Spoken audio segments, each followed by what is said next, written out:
She just had so much life and so much love to give. It is clear April Lee Logan was loved by many. She overcame a lot. At 22 years old, her life was cut short, but her story is not over.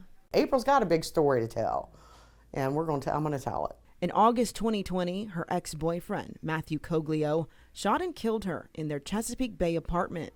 There was no reason for this to happen. He originally told Newport News police it was an accident, but neighbors reported hearing an argument inside the apartment. Her mom, Robin, is thankful those neighbors came forward.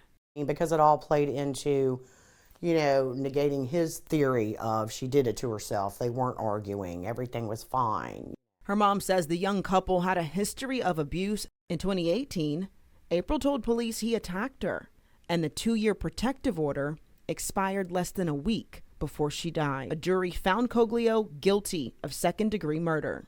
He was sentenced to 22 years in jail. It was heart-wrenching to hear all of that and just to see it play out in court. April's death was the only domestic-related homicide in the city in 2020.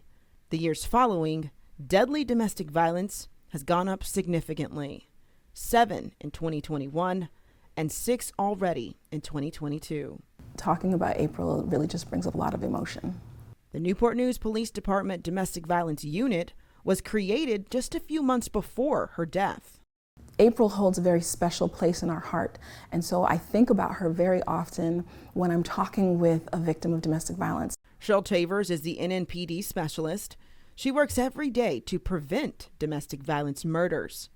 Since the COVID-19 pandemic, the reports and cases have grown. The sense of urgency to be able to help victims of domestic violence get to safety is at an all-time high.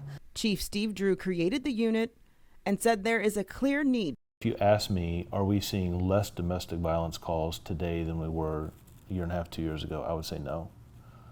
I do believe that we have better in-house training.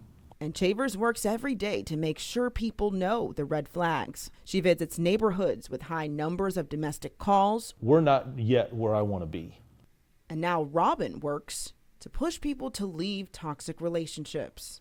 There's been a few people since her death that she knew that apparently were in situations like that, and they since have left and gotten help. So, it wasn't in vain.